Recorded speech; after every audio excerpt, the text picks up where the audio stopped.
네, 안녕하세요. 반갑습니다. 연세대학교 철학과의 조대호라고 합니다.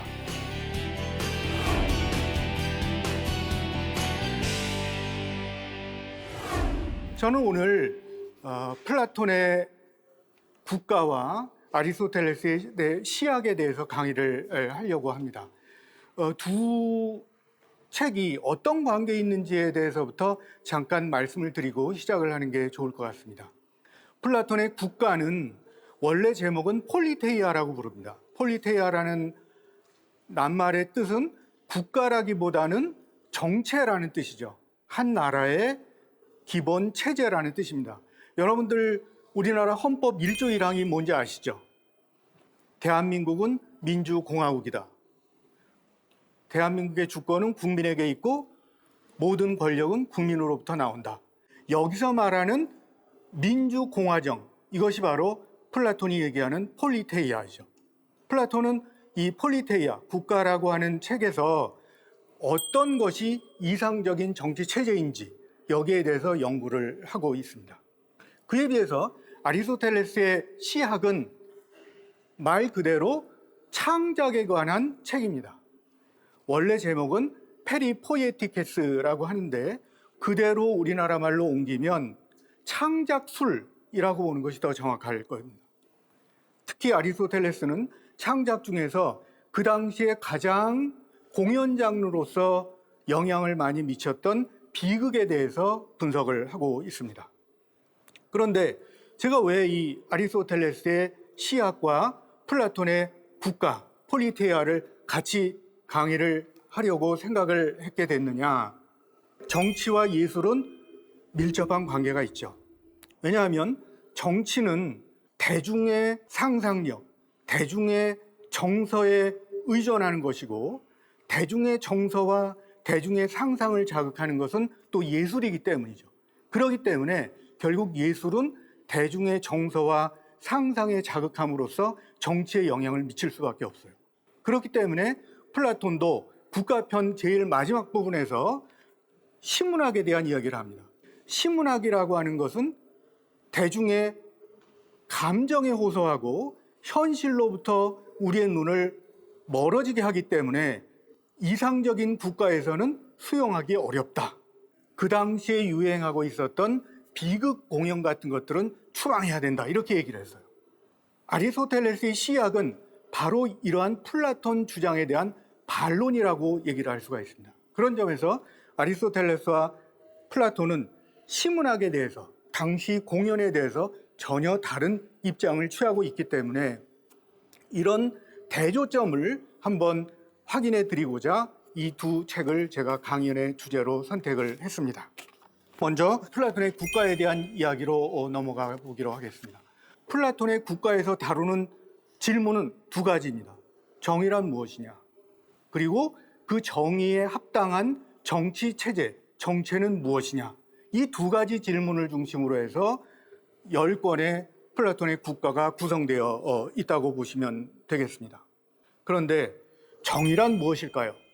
정의에 대해서 수많은 책들이 쓰여졌고 쓰여지고 있고 그리고 앞으로도 쓰여질 겁니다. 그만큼 정의에 대해서 정의하기가 어려워요. 그런데 우리가 정의에 대해서 보통 이야기할 때 떠올리는 상이 하나 있습니다.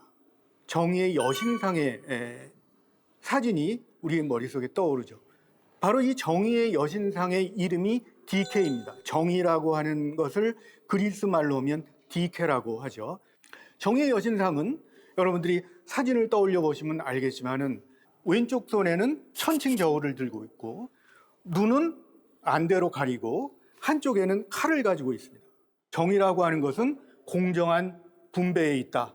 그리고 이러한 분배는 받는 사람이 누구인지를 확인하지 않고 공정하게 이루어진다. 그리고 그런 공정한 집행을 뒤에서 보장하는 것이 권력이다 라고 하는 걸 상징을 하고 있겠죠. 그런데 이러한 정의의 여신상이 가장 많이 전시되어 있는 곳이 법률관계기관이죠. 대법원에도 있고 법무연수원에도 있고 법과대학 건물들에도 있습니다. 그리고 또 우리나라 법무부 로고에도 정의의 여신상이 담겨 있습니다. 그리고 이러한 정의의 여신상이 법률 관계 기관에 많이 놓여 있다라고 하는 것이 정의에 대한 가장 오래된 관념을 우리에게 보여줍니다. 그 얘기는 합법적인 것이 정의다라는 거죠. 법을 지키는 것이 정의다라는 생각입니다. 그래서 그리스어에서도 재판관, 재판된 결과를 집행하는 감옥, 이런 모든 것들에 디케라고 하는 정의의 여신의 이름이 어원으로 들어가 있다라는 겁니다. 그런데 이런 정의라고 하는 것이 합법적인 것이다라고 하는 생각만큼 아주 오래된 생각이 있죠. 정의는 법의 이름으로 집행이 되지만 그러나 그 법은 권력자에 의해서 정해진다. 따라서 정의라고 하는 것은 합법적인 이름으로 권력자의 이익에 봉사하는 것이다 라고 하는 생각도 그만큼 오래된 생각입니다. 권력자가 권력을 새롭게 잡게 되면 어제의 불의가 오늘의 정의가 되고 오늘의 정의가 내일의 불의가 될 수가 있어요. 그러니까 디케 여신의 손에 들려있는, 오른손에 들려있는 칼은 실제로 정의를 집행하는 데 쓰여지는 칼이 아니라 정의를 만들어내는 칼이 된다는 거죠. 그래서 플라톤의 국가에서 트라시마코스라고 하는 사람도 이러한 사실을 가리켜서 정의란 강자의 이익이다 이렇게 얘기를 합니다. 즉 강자가 자신의 이익을 추구하기 위해서 법을 제정을 한다면 그 법에 따르도록 사람들을 강요하는데 바로 그 강요의 내용을 정의라고 하는 것이다. 이렇게 되면 어떻습니까? 내가 만약에 약자다, 내가 강자가 아니다라고 하면은 나로서 정의를 지키는 것, 법을 지키는 것은 결국 나에게 손해가 되는 것이고 강자에게 이익이 되는 것이겠죠. 그러면 내가 이익을 도모하려면 어떻게 하면 되겠습니까? 정의를 안 지키는 거죠. 법을 안 지키는 거예요. 법적인 처벌을 피할 수 있도록 살짝살짝 머리를 굴리는 거죠. 그래서 법을 지키는 것은 오히려 어리석고 멍청한 짓이고 어기되 처벌을 받지 않는 것, 그것이 바로 나에게 가장 좋은 것이다 라고 하는 생각도 법적인 정의에 대한 관념처럼 오래된 관념입니다. 그래서 플라톤의 국가에서는 바로 정의란 무엇이냐에 대해서 이야기를 하면서 바로 이 문제에 대해서부터 얘기를 해요. 정의란 무엇이냐? 정의는 강자의 이익인가? 강자의 이익을 위해서 만들어진 법을 따르는 것이 나에게 이익인가? 그렇지 않다면 도대체 내가 정의를 지켜야 될 이유가 뭐가 있지? 라고 하는 것이 플라톤 국가의 질문입니다. 이 질문은 우리가 오늘날에도 던질 수 있는 질문이기도 하죠. 그런 점에서 국가의 어떤 현실성이, 현재성이 있다라고 보시면 됩니다. 자, 플라톤은 이렇게 정의가 법의 이름으로 무시가 되는 그런 시대에 태어나서 그리고 그 시대의 고민을 안고 철학을 했던 사람입니다. 법률이 너무 많이 바뀐다. 그리고 성문법조차 또는 관습법조차 너무 쉽게 바뀌고 권력을 잡은 사람들의 손에 의해서 불의가 정의로 둔갑하고 정의가 짓밟히고 있다라는 사실에 대해서 너무나 분노한 사람이에요. 그리고 그러한 분노를 철학적으로 승화시킨 결과가 플라톤의 국가라고 보시면 되겠습니다.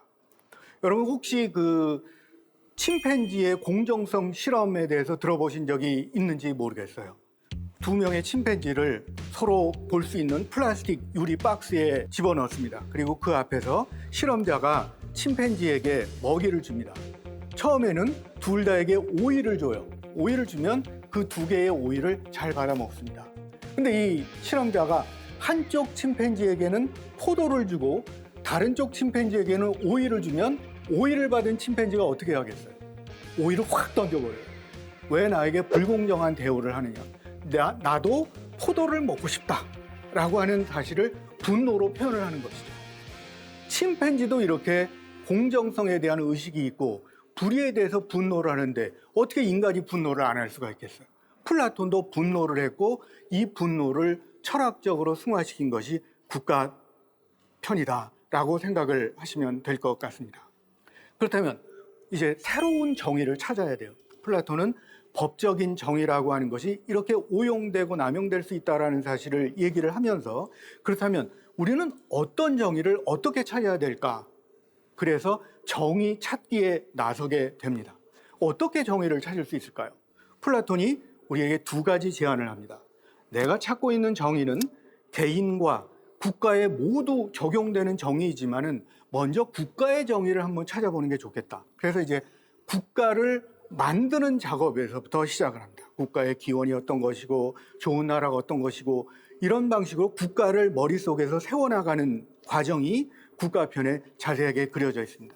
제가 이 나라의 불의가 차고 넘치는 데 대해서 분노를 해가지고 나 이제 나라를 하나 세우겠어. 근데 이 철학하는 사람들을 데리고 나라를 세우러 가면 어떻겠습니까? 다 굶어 죽죠. 먹을 것도 없고 집도 못 짓고 옷도 못 만들고 다 굶어 죽을 거예요. 그러다 보니까 나라를 세우는데 중요한 것은 농부, 옷을 만드는 사람, 또 집을 짓는 사람, 의식주 문제를 해결하는 능력을 갖고 있는 사람들이 나라의 기본이 됩니다. 그게 최소 국가의 시민이 되는 거죠. 그래서 몇몇 사람들이 나라를 만든다. 그 나라가 최소 국가다. 플라톤은 이렇게 얘기를 합니다. 이 나라에서는 이제 의식주 문제를 해결하면서 생존 문제를 해결해 나가는데 이렇게 생존 문제를 잘 해결해 나가기 위해서 필요한 것이 무엇일까요? 분업입니다. 분업. 왜냐하면 분업은 각자 자기 자질에 맞는 일을 하게 함으로써 생산성을 높일 수가 있죠. 그렇기 때문에 이 최소한도의 나라에서는 의식주를 해결하는 사람들이 분업을 해야 된다. 이것이 이제 플라톤의 기본적인 생각입니다. 분업을 하다 보니까 생산량이 늘어나고 의식주 생활이 풍족해져요. 그래서 작은 나라가 됩니다. 그런 다음에 이제 물건을 교환하는 상인도 생겨나고 무역도 하고 또 임금 노동자도 부르고, 그러나 이거는 아직까지는 플라톤의 용어에 따르면 작은 나라에 불과해요.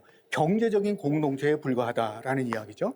플라톤은 이 작은 나라가 잘 먹고 잘 사는 나라이긴 한데 돼지들의 나라다 이렇게 불러요. 돼지처럼 먹고 사는 데만 관심을 두고 있다라는 거죠. 인간의 사치도 있고 인간의 예술도 있고 의식주, 생존에 필요한 것 이상의 것들을 생산해내고 그것들을 추구할 수 있는 나라가 인간적인 나라인데 이 작은 나라는 아직 돼지들의 나라다라는 거죠. 이 돼지들의 나라가 점점 커짐으로써 생산이 많아지고 그러면서 이제 사치에 대한 욕망이 생기고 예술에 대한 욕망이 생기고 이러면서 이제 더 큰 나라, 플라톤의 용어로 따르면 부오른 나라, 염증 걸린 나라가 돼요. 근데 이 나라가 점점 이렇게 커지다 보니까 이제 그 전에 경제 공동체에서는 없었던 새로운 문제가 등장을 하게 돼요. 욕심이 많아지니까 큰 나라를 만들려고 하고 큰 나라를 만드는데 영토가 부족하니까 이제 전쟁을 벌이게 되는 거죠. 전쟁을 벌이기 위해서는 생산에 관련된 지식만으로는 충분치 않습니다. 그러니까 생산자들 이외에 전쟁을 담당하고 국방을 담당할 수 있는 전문가가 필요해져요. 그 전문가가 플라톤의 말로 하면 수호자입니다. 수호자들 안에서 또 일정한 분업이 이루어져야 되겠죠. 그래서 생산자가 있고 수호자가 있는데 그 수호자 내에서도 두 계층이 나누어지게 되는 거죠. 정치적인 역할을 담당하는 사람들을 플라톤은 통치자, 수호자 가운데 통치자라 그러고 국방이나 치안을 담당하는 사람들을 수호자들 가운데 보조자라고 얘기를 합니다. 자, 이래서 이제 정치적인 것이 부과된 그러한 하나의 완벽한 나라가 만들어졌습니다. 이 나라가 잘 되기 위해서는 어떻게 해야 되죠? 역시 분업이 이루어져야 되겠죠. 그 분업을 수행하는 데는 또 어떤 역량이 필요하겠죠.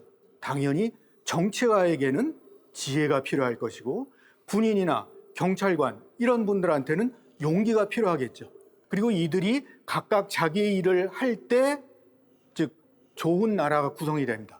그럼 좋은 나라가 구성이 됐으니까 여기 어디인가에 정의가 있어야 될 거 아닙니까? 플라톤이 처음에 좋은 나라를 만들면 이 안에 정의가 있을 것이다 라고 생각을 했는데 그럼 정의가 어디냐? 정의는 지혜처럼 통치자에 속할 수도 없어요. 또 보조자의 용기처럼 보조자에게 속할 수도 없어요. 절제처럼 생산자에게 속할 수도 없어요. 그럼 정의는 어디에 속할까요? 바로 그러한 사람들이 운영하는 나라 전체에 속한다는 거죠. 그래서 어떻게 보면 지혜와 용기와 절제가 합쳐져서 만들어내는 하모니, 이것이 정의라는 겁니다. 더 나아가서는 정의란 지혜와 용기와 절제를 가지고 생산과 수호를 할 수 있도록 만들어주는 원리다라고도 얘기를 합니다. 그 원리가 뭐겠어요? 바로 각자 자기의 일을 하는 것. 분업적인 원리가 충족될 때 이 나라가 훌륭한 나라로 유지가 될 수 있기 때문에 바로 각자 자기의 일을 하는 것, 이것이 바로 정의다라고 얘기를 합니다. 그러니까 정의는 어떻게 보면 좋은 나라로부터 생겨나는 결과이지만 그러나 좋은 나라를 만들어내는 원리이기도 하죠. 그래서 어떻게 보면 플라톤이 비판하는 정의는 법적인 정의고 플라톤이 옹호하려는 정의는 분업적 정의다라고도 바꿔서 얘기를 할 수가 있습니다. 그러면 한 개인에게 분업이 어떻게 가능해? 그렇다면 분업적 정의가 어떻게 한 개인에게 가능하지? 이렇게 질문을 하실 분도 있을 것 같아요. 그런데 우리 몸은 여러 개의 부분들로 이루어졌잖아요. 간도 있고 위도 있고 폐도 있고 이런 것들이 각자 자기의 기능을 가지고 잘 작동을 할 때 건강한 신체가 이루어지죠. 우리의 마음속에는 무언가를 만들고 무언가를 얻고 무언가를 소비하려고 하는 욕망이 있습니다. 또 우리 안에는 다들 승부분성이 있죠. 뭔가 남하고 경쟁을 해서 이기려고 하는 마음이 있습니다. 인간에게는 배가 고프기도 하지만 배가 아프기도 해요. 이 두 가지 본성이 있죠. 이렇게 우리의 영혼도 우리의 몸과 같이 여러 개의 기능들로 이루어졌다면 이러한 기능들이 분업적 정의에 의해서 잘 충족될 때 이것이 바로 개인의 정의다. 그렇다라고 한다면 분업적 정의의 관념은 개인에게나 국가에게나 공통적으로 적용될 수 있는 것이다 라고 플라톤은 얘기를 합니다. 바로 이것이 플라톤이 생각한 정의입니다. 자, 그렇다면 이러한 정의에 부합하는 나라를 이제 세워야 되죠. 어떤 나라가 이런 정의에 부합하는 나라일까요? 민주정의, 플라톤이 보기에는 정의에 부합하는 나라일까요? 아니겠죠. 왜냐하면 플라톤의 나라에서는 통치자의 지혜가 국가의 운영 원리입니다. 모든 권력은 국민으로부터 나온다. 플라톤에게는 이것이 통하지 않는 얘기예요. 모든 권력은 지혜로운 통치자의 머리에서 나온다. 이것이 바로 플라톤의 생각이죠. 그러니까 플라톤은 민주주의자라고 보기 어렵죠. 그러니까 이제 많은 사람들이 플라톤은 반민주주의자다. 플라톤은 전체주의자다. 스스로 왕이 되려고 했던 철학자다. 뭐 이렇게 비판을 하게 되는 겁니다. 도대체 왜 플라톤이 그렇다면은 그 당시 아테네의 민주정을 거부를 하고 철인이 통치하는 나라를 세워야 된다라고 생각을 했을까? 이걸 한번 따져볼 필요가 있을 것 같습니다. 그래서 플라톤이 그 당시 민주정에 대해서 했던 이야기들을 우리가 한번 읽어보는 게 좋을 것 같아요. 국가에 나오는 얘기입니다. 이 나라에서는 부에 대한 만족할 줄 모르는 욕망과 돈벌이 이외의 다른 것들에 대한 무관심, 이것이 지배적이다. 둘째, 통치자들의 순종하는 사람들을 스스로 노예가 되고자 하는 사람들이며 아무것도 아닌 자들이라고 모욕적으로 비난한다. 정치가들이 자기의 소신을 가지고 정치를 하는 것이 아니라 사람들의 입맛에 맞게 결국 정치의 관심은 득표에 있게 된다는 거죠. 그러니까 사람들에게 조롱을 당할 수밖에 없게 되는데 그리스 아테네, 플라톤의 시대에도 마찬가지였다는 거죠. 또 아비가 자식 같아지도록 버릇들이고 아들들을 두려워하도록 버릇들이는 한편 이들은 아비와 같아지도록 버릇들이며 부모 앞에서 부끄러워하지도 않고 두려워하지도 않게 버릇들인다. 부모와 자식의 구별이 없어져 버리는 거예요. 맞상대를 하고 장유유서의 원칙 이런 것도 다 없어져 버려요. 우리는 모두 자유인이다. 우리는 모두 평등한 인간들이다. 그러니 부자의 관계, 부부의 관계, 그리고 노인과 젊은이의 차별성 이런 것들이 뭐가 필요하느냐. 노인들은 젊은이들을 자꾸 닮아가려고 해요. 왜냐하면 안 닮으면 꼰대라는 얘기를 들으니까. 젊은이들은 노인 앞에서 이제 맞상대를 하게 되는 것이죠. 그 다음에 또 플라톤이 국가에서 하는 얘기가 있습니다. 선생이 학생들을 무서워해서 이들에게 아첨하고 학생들은 선생들을 우습게 본다. 이게 2400년 전에 아테네 얘기인가요? 아니면 우리나라 얘기인가요? 구분이 안 가죠. 바로 플라톤이 비판했던 그런 아테네의 민주정, 민주정을 운영하는 이 나라 저 나라, 지금은 대한민국, 미국, 그리고 뭐 다른 여러 나라에서 이런 방식으로 나타나고 있다는 겁니다. 그러니까 민주정의 문제는 2400년 전이나 지금이나 별로 달라진 게 없다라는 것입니다. 플라톤은 이렇게 혼란한 상태에서 운영되는 민주정을 항해하는 배에 비유합니다. 커다란 배가 풍파를 맞으면서 풍랑 속에서 떠가고 있습니다. 이 배에는 세 그룹의 사람들이 들어있죠. 선주가 들어있습니다. 배의 주인이 선주가 들어있어요. 그 다음에 선원들이 있습니다. 그리고 조타수가 있어요. 근데 선주는 배의 주인임에도 불구하고 좀 멍청해요. 귀와 눈이 어두워가지고 사리 판단을 제대로 못하는 선주죠. 선원들은 선주가 이렇게 어리석고 멍청하다는 것을 잘 알고 있기 때문에 온갖 감언이설로 선주를 농락을 하고 다른 선원들을 죽이고 해치고 심지어는 바다에 던져버립니다. 그러면 이제 배의 운항권을 장악을 하려는 거죠. 이 배를 제대로 운영할 수 있는 사람은 딱 한 사람밖에 없어요. 바로 조타수죠. 이 사람은 바람이 바다에서 어느 쪽으로 부는지, 물길이 어떻게 흐르는지, 그리고 밤하늘의 별, 어떤 별을 보고 우리가 어디로 가야 될지를 다 알고 있습니다.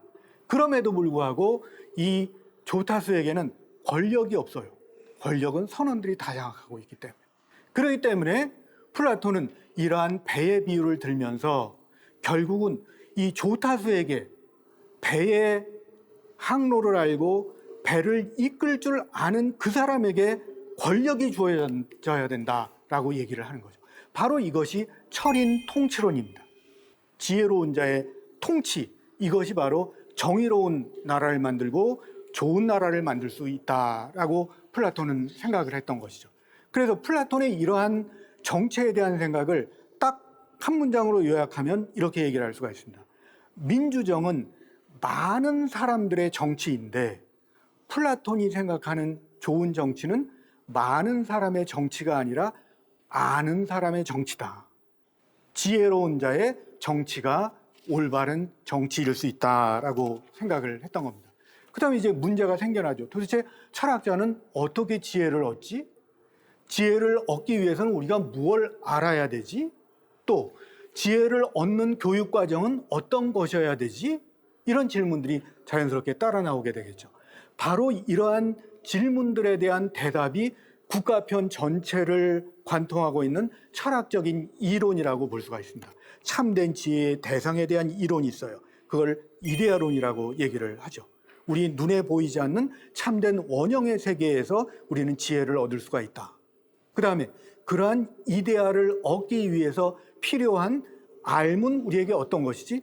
우리가 감각적인 알을 통해서 눈으로 보고 귀로 듣고 이런 오감을 통한 인식이 아니라 우리의 이성을 통한 암, 이것이 바로 우리에게 원형에 대한 알을 가져다 준다. 이것이 플라톤의 인식론이에요. 인식론이라고 하는 것은 알에 대한 이론인 것이죠. 그 다음에 이러한 알을 얻기 위해서는 어떤 교육 과정을 거쳐야 되지? 라고 하는 것이 플라톤 국가에 담겨 있는 교육 철학의 내용입니다. 이러한 참된 지혜를 갖고 있는 사람, 철학자의 지혜의 내용과 지혜를 얻는 방법에 대한 이야기가 이 국가 전체 편을 이끌어 나가고 있다라는 것. 이것은 이제 순수하게 철학적인 이론이라고 얘기를 할 수가 있습니다. 근데 이것이 매우 복잡해요. 복잡하지만 플라톤이 자신의 국가편에 나온 이러한 철학 이론을 간단하게 우리에게 알려주고 있습니다. 바로 동굴의 비유에서 우리에게 알려주고 있죠. 그래서 여러분들이 국가편을 내가 시간도 없고 지금 생산하기에 바쁜데 또는 소비하기에 바쁜데 도대체 어떻게 국가편을 이걸 다 읽고 있나 라고 생각을 하시는 분이 계시다면 국가편 7권에 나와 있는 동굴의 비유를 읽어보시면 돼요. 국가에 나오는 동굴의 비유의 내용은 이렇습니다. 아주 지하 깊은 땅 속에 넓은 동굴이 있어요. 그리고 그 넓은 동굴의 제일 안쪽에는 어렸을 때부터 쇠사슬에 묶여서 오로지 동굴 앞면만 바라볼 수 있는 사람들이 정면을 보고 앉아 있어요. 그리고 그렇게 앉아 있는 죄수들 뒤에는 담벼락이 있습니다. 그 담벼락 뒤에는 사람들이 오락가락거리는데 이 사람들이 머리에다가 사람의 인형, 동물의 인형을 들고 오락가락거립니다. 흉장 뒤에서 물건들을 왔다 갔다 거리고 다니는 사람들 누구겠어요? 영상 제작자라고 플라톤은 얘기를 합니다. 그리고 그 사람들 뒤에는 동굴 입구 쪽이겠죠. 불빛이 타오르고 있어요. 그러니까 그 불빛에 비친 이러한 인형들이 어떤 형상들을 만들어내겠죠. 그런데 이 동굴 안에서 묶여있는 자들은 자기 앞에 보이는 것들이 진짜라고 생각을 해요. 그리고 그걸 가지고 이게 옳으니 저게 옳으니 이게 좋으니 이게 나쁘니 이게 아름다우니 이게 추하니 가지고 막 와글와글 가리면서 막 얘기를 해요. 그런데 우연히 어떤 사람이 이러한 쇠사슬에서 풀려가지고 동굴 밖으로 올라갑니다. 동굴 밖을 보니까 딴 세상이에요. 어둠 속의 세상이 아니라 빛의 세상이죠. 그리고 그 안에서 보니까 결국 자기가 그림자로 보았던 물건들의 원형이 있는 거예요. 자연물들을 보니까 이제는 딴 세상의 경험을 하니까 얼마나 좋겠어요. 행복하겠죠. 그런데 행복을 느끼는 순간 동굴 속에 있는 자기 동료들에 대한 약간의 연민이 생깁니다. 다시 동굴로 내려가서 이들에게 자기가 본 세계를 깨우쳐 주려고 합니다. 그런데 상상 세계에 빠져 있는 사람들이 여러분 얘기 듣습니까? 안 듣거든요. 게다가 어두운 곳에 다시 들어왔기 때문에 이 사람은 다시 눈이 어두워져 가지고 어리버리하고 있어요. 그렇기 때문에 오히려 그 어둠 속에 익숙해서 그림자를 보는 사람들에게 조롱거리가 됩니다. 그래서 결국은 이렇게 동굴 밖의 지혜를 깨달은 사람은 마치 험난한 바다에서 항해를 한 혼란에 빠진 배의 조타수와 같은 그런 위기에 놓이게 될 수밖에 없다. 이렇게 되는 거죠. 플라톤은 과연 조타수가 권력을 잡을 수가 있을까? 동굴 밖의 세계를 경험한 사람이 권력을 잡을 수 있을까? 여기에 대해서 반신반의하고 있어요. 스스로 자신도. 이것이 가능할까? 우리가 오히려 이거는 기도를 해야 되는 문제가 아닐까? 그렇다라고 해서 인류가 존재하는데 어느 나라, 어느 시대에는 혹시 이것이 이루어질 수 있지 않을까? 이런 방식의 의심 반, 확신 반의 질문을 던지면서 동굴의 비유를 끝맺습니다. 우리에게도 마찬가지죠. 과연 이런 나라가 가능할까? 이런 질문이 떠오르게 되는 것이죠. 플라톤은 바로 이러한 이유 때문에 시문학을 비판하는 것이죠. 왜? 현실의 진리를 알아야 하는데 사람들을 현실의 진리로부터 눈을 그림자 쪽으로 돌려서 그림자밖에 보지 못하게 만든다. 플라톤의 눈에는 이 영상 제작자들이 사람에게 감동을 준 것도 문제예요. 왜? 감동이라고 하는 것은 우리의 감정을 움직이는 과정이고 감정이 움직여지게 되면 우리가 이성적인 판단을 제대로 할까요? 못할까요? 감정은 결국 우리의 이성의 기능을 마비시킨다. 그래서 이런 감동을 주고 우리의 이성을 마비시키고 진실의 세계로부터 우리의 눈을 멀어지게 하는 이러한 시문학, 비극 공연 이런 거 이상적인 국가에서 내쫓아야 된다라고 얘기를 했던 것이죠. 그 당시에 비극 공연 자체가 그렇게 엄청난 영향을 시민들에게 미쳤거든요. 비극은 국가적인 행사였습니다. 3월 말 되면 디오니소스 축제가 있었는데 국가가 주관을 해서 3명의 비극 작가들을 선발을 하고 이 3명의 비극 작가들이 각각 3편씩 작품을 만들어서 9편의 비극 작품을 3일 동안 무대에 올립니다. 그러면 아테네 시민들은 하루 종일 몇 날 며칠을 그 공연을 보고 있는 거예요. 그럼으로써 어떤 대중적인 의식을 조종하는 그런 역할을 비극 공연이 할 수 있었던 것이죠. 결국 과거의 사건들을 현재로 불러내서 현재의 문제를 과거의 이야기 속에서 조명해내는 것, 그것이 바로 이 비극 공연의 목적이었고 그런 점에서 비극 공연은 시민들 교육의 수단이기도 했어요. 그런데 플라톤은 그 자신은 엄청나게 비극적인 작가의 역량을 갖고 있었던 사람이에요. 젊었을 때는 소크라테스를 만나기 전에는 비극 작가가 되려고 했어요. 그런데 소크라테스를 만나고 자기의 원고를 내던져버리고 철학으로 눈을 돌렸죠. 그 다음에는 비극을 아는 자가 비극에 대해서 가장 철저한 비판자가 될 수가 있겠죠. 비극은 우리를 항상 가상세계, 상상세계에 몰두하게 만든다.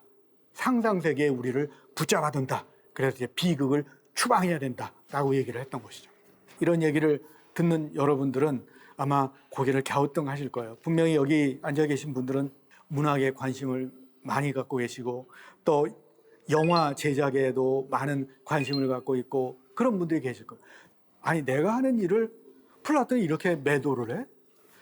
플라톤은 뭔가 이 영상예술 아니면 문학의 기능에 대해서 너무 한쪽으로만 보는 것 같아. 영상예술이라든지 문학이라고 하는 것이 상상세계, 가상세계를 만드는 거는 맞아. 현실의 모방일 수가 있어, 그런 점에서. 그런데 현실을 모방함으로써 영상예술이라든지 문학이 우리에게 주는 다른 효과가 있지. 우리가 너무 익숙해서 보지 못했던 것을 주목해서 보게 만들고, 그렇죠? 세상에 분노가 없으면 어떻게 정의가 있을 수가 있겠습니까? 불의한 시대에 분노가 없는 사람들의 나라는 결국 불의한 나라로 머물 수밖에 없겠죠. 그러니까 분노도 필요하고 연민도 필요하고 감정들도 당연히 필요하겠죠. 영상예술이라든지 아니면 문학이라든지 소설이라든지 이런 예술들이 새로운 인지적 체험도 우리에게 주고 우리에게 감동을 줌으로써 우리를 새로운 행동으로 이끄는 힘도 있잖아. 근데 왜 플라톤은 이렇게 부정적으로만 예술에 대해서 생각을 했지? 이렇게 생각을 하시는 분이 계실 거예요. 나 이제 플라톤하고 인연 끊겠어. 나가야 되겠어. 라고 생각하는 분들이 계신데 그분들을 위해서 바로 아리스토텔레스가 시약을 쓴 겁니다. 플라톤 선생님의 생각은 반만 옳아요. 플라톤이 이제 60세 때 아리스토텔레스가 플라톤이 세운 아카데미아에 입학을 했거든요. 그때 17살이었어요. 17살의 아리스토텔레스는 분명히 플라톤의 국가를 읽었을 겁니다. 플라톤이 한 50살 때 국가를 썼거든요. 근데 그 안에 동굴의 비유도 나오고 뭐 항해하는 배의 비유도 나오고 그래요. 이 비유라고 하는 것이 결국 그 당시에 극장에 완전히 몰입하고 있는 사람들을 모방한 것 같은데 선생님 왜 이 비유와 모방의 기능에 대해서 그렇게 부정적으로만 얘기하시죠? 아리스토텔레스는 이런 질문을 던졌을 것 같아요. 바로 그러한 질문, 시문학의 영향력을 선생님은 너무 일방적으로 판단하고 계세요 라고 하는 판단이 아리스토텔레스로 하여금 포이에티케, 시약, 창작술이라는 책을 쓰게 만들었던 것이죠. 그래서 이제 우리의 이야기는 아리스토텔레스 시약에 대한 이야기로 넘어갑니다. 플라톤은 모방을 현실을 벗어난 현실에 대한 불완전한 가상을 만들어내는 일이라고 단정을 했습니다. 근데 아리스토텔레스는 똑같이 모방, 미메시스라고 하는 개념을 사용을 하면서도 이 미메시스가 갖고 있는 보다 깊은 근원, 미메시스의 보다 깊은 뿌리에 대해서 주목했던 사람이에요. 그 뿌리가 뭐냐? 인간의 본성이라는 거죠. 우리는 모방을 하면서 즐거움을 느끼기도 하고 모방된 것을 보면서 즐거움을 느끼기도 한다. 이것은 부정할 수 없는 인간의 본성이다 라고 생각을 했죠. 실제로 안 그렇습니까? 우리가 배운 것들 중에서 모방을 통해서가 아닌 것이 어디 있겠어요? 표정, 말하기, 계산하기, 책 읽기, 그 어느 것도 흉내내기, 따라하기를 거쳐서 배우지 않은 것은 세상에 없습니다. 그러니까 아리스토텔레스가 인간의 모든 배움은 모방에서 온다 라는 얘기가 맞는 얘기죠. 여러분들 중고등학교 생각을 시절 한번 기억을 떠올려 보세요. 그 반에서 제일 인기 있었던 학생이 누구죠? 선생님들 흉내내는 잘 내는 사람. 그러면 학생들이 옆에서 보고 있다. 맞아. 그래. 아니 요거는 좀 달라져야 될 텐데 현실과 모방된 것을 비교하면서 거기서 차이점들을 찾아내고 공통성을 찾아냄으로써 즐거워한단 말이에요. 이것은 인간의 본성인데 어떻게 이런 본성을 부정을 하면서 모방을 다 매도할 수 있겠습니까? 라고 하는 것이 아리스토텔레스의 기본적인 생각이었어요. 그리고 바로 인간 본성에 뿌리 내리고 있는 이러한 모방 욕구가 모든 예술을 만들어낸다고 생각을 했죠. 그림 그리기 또는 작곡하기 또는 소설 쓰기 이런 모든 것들이 결국 모방 욕구의 발로다라고 생각을 했던 거예요. 모방은 비판할 것이 아니라 권장할 만한 일이다. 아리스토텔레스는 오히려 이렇게 생각을 하는 것이죠. 시문학도 마찬가지예요. 그래서 아리스토텔레스는 그 포이에티케에 앞부분에서 앞장에서 모방에 대해서 많은 이야기를 합니다. 모방이 어떤 역할을 하고 모방을 통해서 어떤 예술들이 생겨나고 이 예술들의 차이가 모방의 방식, 모방의 수단에 따라 어떻게 갈라지고 이런 것들을 쭉 얘기를 합니다. 그러다가 모방이란 무엇인가 여기에 대해서 이야기를 할 것 같은데 여기에 대해서 얘기를 하지 않아요. 모방의 기능, 모방의 효과에 대해서 많은 얘기를 하는데 모방이 그럼 뭐냐? 정의를 하지 않는 거죠. 그렇기 때문에 많은 아리스토텔레스 연구자들은 아리스토텔레스 얘기하는 모방이 뭐지? 라고 논쟁을 많이 하고 있습니다. 그런데 제가 보기에는 모방이란 결국 포이에시스, 만들미다 라고 생각을 하면 간단하게 모방에 대한 아리스토텔레스의 생각을 읽어낼 수 있을 것 같습니다. 만듦은 결국 제 생각에는 두 단어로 요약을 할 수 있을 것 같아요. 덜어내기, 덧붙이기. 빼기와 더하기. 이것이 결국 만들기다라는 거죠. 목재들을 가지고 책상을 만든다. 책상을 다 만들고 나면 원래 원자료 가운데 많은 것들이 덜어져 있어요. 그러니까 책상을 만들기는 덜어내기다라고 얘기를 할 수가 있겠죠. 그런데 덜어내기만 가지고서는 책상이 만들어지지 않습니다. 덧붙이기가 필요하죠. 뭐가 덧붙여질까요? 원래 재료 안에 없었던 새로운 형태가 덧붙여지는 거죠. 원자재들을 새롭게 배치하는 것, 새로운 스트럭처를 거기에 부여하는 것, 이것이 바로 만들기입니다. 그런 점에서 모든 만들기는 빼기와 더하기이고 시적인 창작, 예술적인 창작도 빼기와 더하기다라고 얘기를 할 수가 있을 것 같습니다. 그런 점에서 아리스토텔레스에게 있어서는 창작의 기본 문제는 플롯을 어떻게 짤 것이냐, 바로 이 문제가 됩니다. 여기에 대해서 아리스토텔레스는 이제 세세한 기술적인 논의를 많이 하는데 몇 가지 주장으로 요약을 할 수가 있을 것 같습니다. 첫째, 플롯은 행동의 모방이다라고 얘기를 합니다. 행동의 모방이라고 하는 얘기는 플롯을 짤 때 우리가 고려해야 될 것은 사람, 주인공이 아니라 주인공의 행동이다라고 하는 거죠. 한산이나 명량에서는 똑같이 이순신 장군에 대한 이야기이기도 하지만은 이순신 장군의 한산 대첩에서의 행동, 명량 대첩에서의 행동, 이 행동이 모방의 대상이 되는 거죠. 하나의 작품은 단 하나의 행동으로 이루어지지 않습니다. 여러 개의 행동으로 짜여지죠. 아리스토텔레스는 행동과 행동들이 짜여져서 통일성을 가져야 된다. 그것이 하나의 전체를 이루어내야 된다라고 얘기하죠. 전체가 뭐냐? 아리스토텔레스에 따르면 시작과 중간과 끝을 갖고 있는 것, 그것이 바로 전체라는 얘기죠. 그리고 이렇게 시작과 끝과 중간을 가진 전체로서 하나의 작품을 만들 때는 왜 이 행동이 시작에 와야 되고 왜 이 행동이 중간에 와야 되고 왜 이 행동이 마지막에 와야 되는지에 대한 분명한 이유가 있어야 된다. 그래서 플롯 짜기는 동시에 이유 대기이기도 합니다. 그래서 바로 이 사실을 아리스토텔레스가 염두에 두고 시문학은 역사보다 철학적이다라고 얘기를 하는 겁니다. 철학은 이유대기거든요. 플롯 짜기도 역시 이유대기입니다. 또 하나 아리스토텔레스가 강조하는 것은 비극을 만드는 데 있어서는 연민과 공포의 감정을 우리가 가질 수 있도록 플롯을 짜야 된다라는 거죠. 그럼 분노와 연민을 만들어내기 위해서는 어떻게 해야 될까요? 연민이라고 하는 것이 뭘까요? 어떤 사람이 취업을 해가지고 5년 동안 직장 생활을 하다가 전세를 얻었는데 전세 사기를 당했어.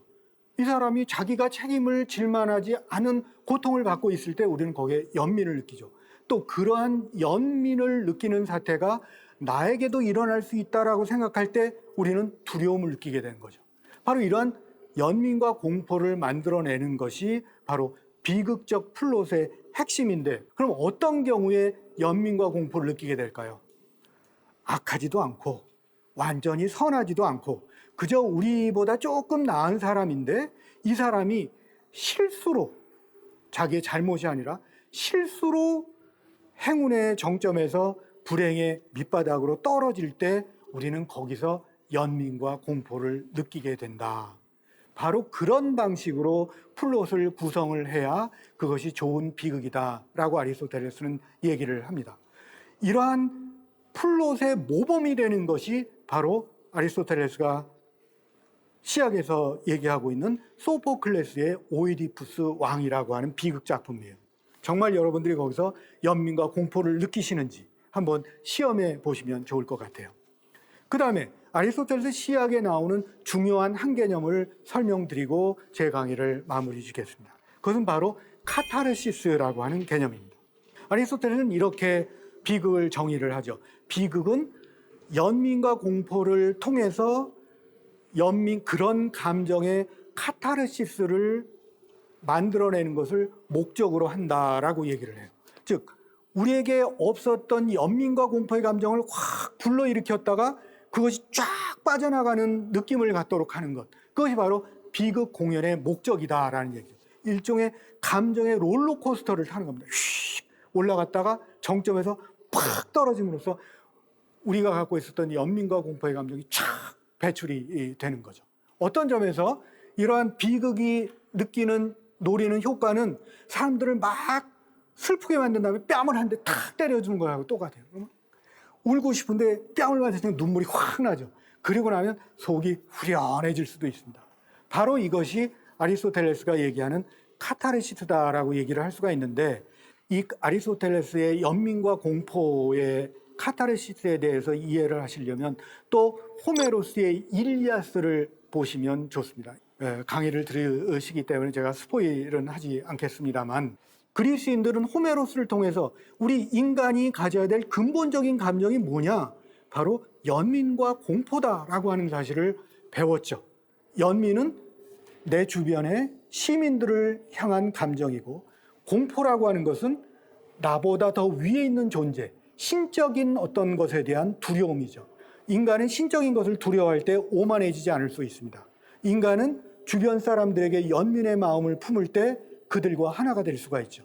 바로 비극 공연에서 연민과 공포를 시민들에게 전달을 해주려고 했고, 아리스토텔레스가 비극 공연의 중요한 감정으로 연민과 공포 두 가지 감정을 드는 이유도 바로 신들에 대한 두려움과 그리고 인간에 대한 사랑, 결국 경천 애인의 마음을 갖도록 하는 것, 이것이 바로 비극 공연의 목적이다라는 거죠. 경천 애인의 마음은 우리가 족자를 보면서 생겨나는 것이 아니에요.